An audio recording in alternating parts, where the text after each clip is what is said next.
ว่ากันเด้อพี่น้องเอ้ยซุ้มนี่ก็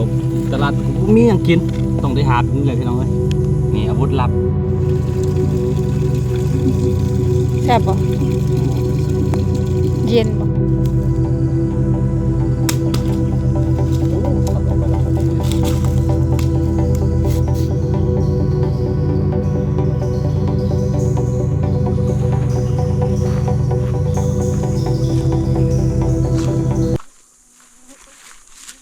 สบายดีวัยรุ่นวัยกาทุกคนเด้อยินดีต้อนรับเข้าสู่ช่องอาคาน้อยเนาะกลับมาภูกลับมาป่าคือเก่าแล้วเนาะหลังจากที่เอาหายไปเป็นเดือนเลย คือมื้อนี้เขาตั้งใจว่าสิมาเลาะปลานี่เขามาบอนปลาลึกๆเลยแต่ว่าเสาครูบอกว่าเจ็บท้องก็เลยว่าต้องได้กลับเนาะตอนนี้ในระหว่างเขาสิกลับบ้านเนาะเขาเพราะว่าเขาบ่ได้มีอย่างนั้นมื้อนี้ที่จริงเขาต้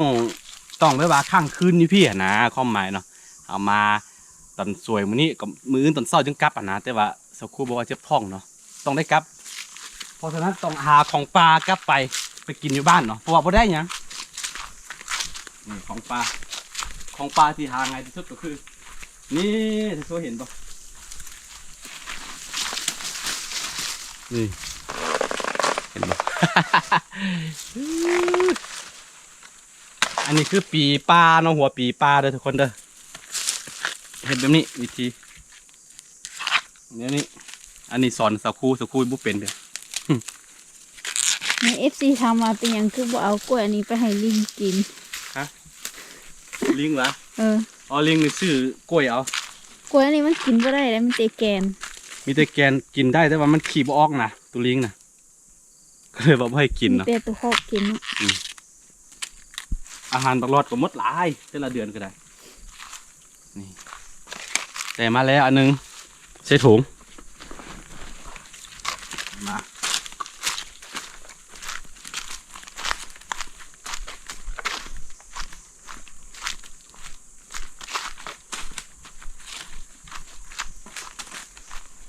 ต้นไม้ตัวนี้ซื้อ ยาวสุดเนาะ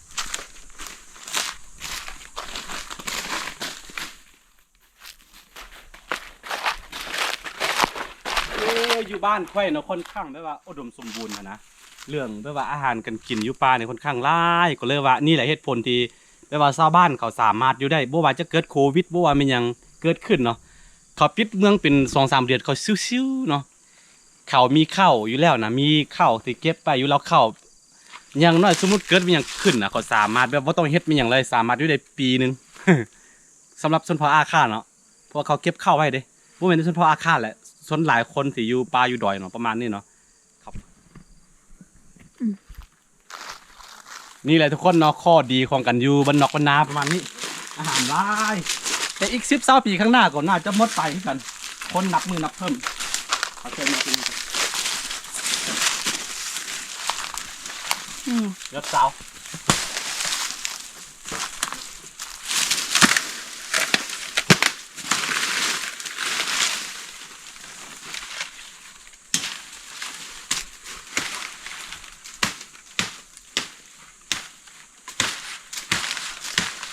โอ้ย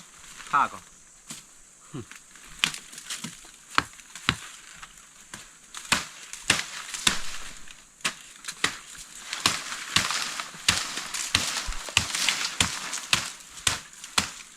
ตัวนี้ตัวมองว่าแซ่บนะ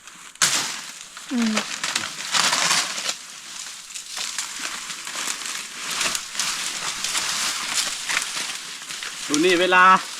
แกนมันสุกเนาะเวลาแกนมันสุกนี่เห็นกินหลายเวลาพวกหนูพวกฮอกนี่กินมันก็จะ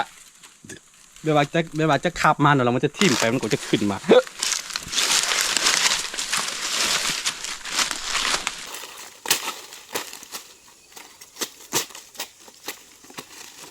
ตัวนี้เอาไปแกงก็ไปเฮ็ดอ้อหลามใส่สิ่งพี่น้องเอ้ยน้องเคยกินมันบ่ เคย กินดิบเอาพวก กินดิบแซ่บ ความมันแสบเนาะแขนคอเลยความแสบ จำเจียว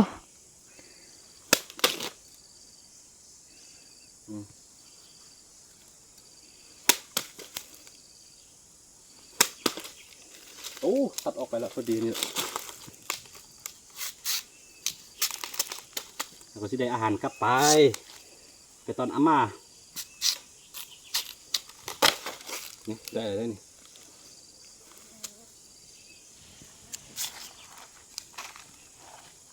อ๋อ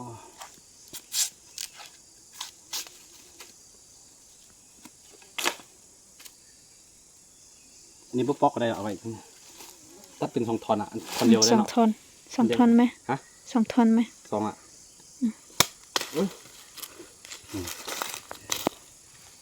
อันนี้คืออาหารมันยังมีอีกตัวนั้นคือต้นเสาของแท้ต้นเสา บ่มีติเนี่ย ตัวนี้เอายากไหม เอายากตัวนี้นะ นี่คือพอ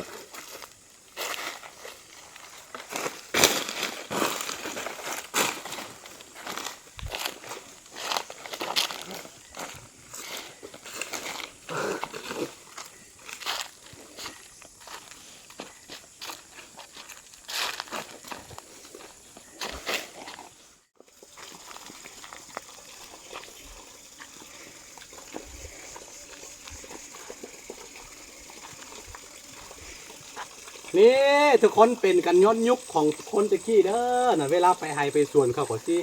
ตักน้ำจากนี่แหละไปกินเนาะแล้วก็เอา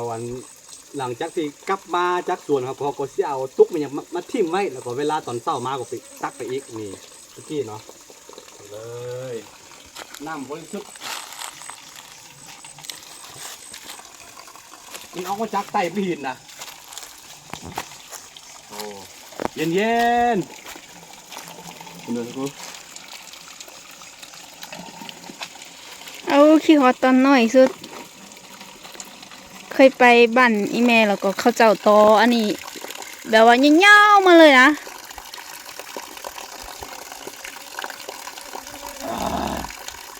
ตอนนั้นนี้บ่มีทอตอน้ำได้เนาะแล้วก็เขาเอาไม้ไผ่อันนี้ตอกัน เอาไฟนี่เห็นนะ ตอกันมาโอ้โห เห็นเป็นน้ำมันปลาต่อ น้ำลิ้น เห็นน้ำลิ้นเนาะ เออ ต่อมันจะห้วยแล้วก็เอาตัวนี้เลยเห็ดนะแต่ว่าต้องได้เปลี่ยนปีละครั้งเลย แม่ เพราะมันโดกหมด แซ่บบ่ โอ้สุด เย็นบ่ ๆเย็นชื่นใจ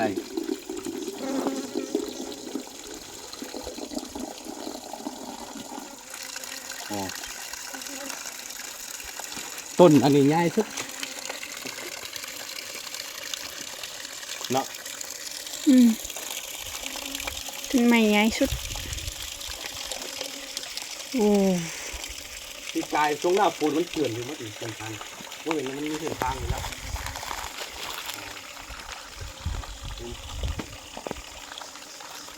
ย้อนว่ามีเส้นทางมาฮอดแล้วก็เดี๋ยวอันตัวเดินต้นไม้ดีๆนี่เขาเอาไปหมดพี่น้องเอ้ยเสียดายมันนะเอาคิดเสียดายมันพวกต้นไม้กว่าสิใหญ่ซ้ำนี่ใส่เวลายังน้อยกว่า300-400 ปี300 ปีแต่ว่ามนุษย์เกิดแบบว่านำมือมนุษย์นี่วินาทีเดียวก็ไปแล้วเนาะเขาเป็นห่วงอนาคตยันแบบว่าลูกหลานไม่ได้เห็นต้นไม้ใหญ่ๆแบบนี้เขาก็แบบว่าบ่แม่นเป็นผู้ถือกฎหมายแล้วก็เฮ็ดหยังบ่ได้พี่น้องเน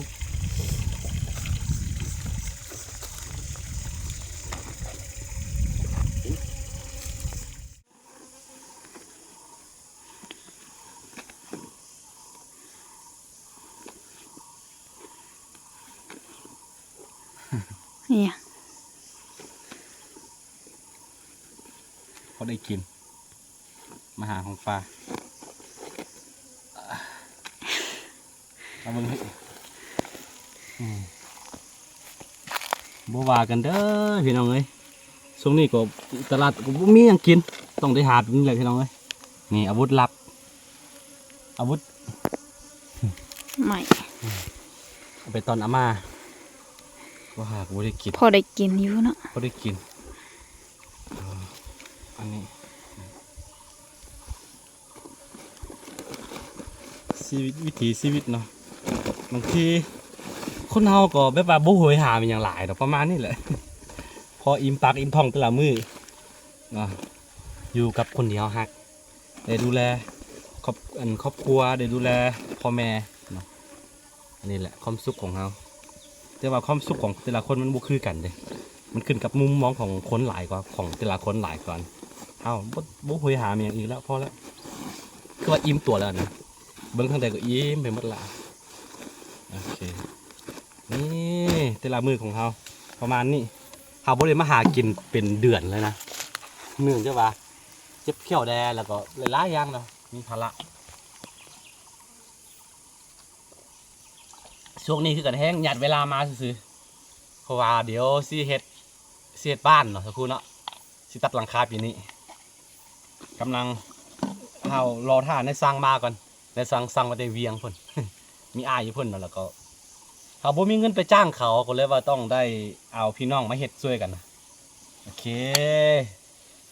ชีวิตถึงจะเกิดมีอย่างขึ้นก็ต้องดำเนินต่อไปนี่แหละชีวิตเนาะ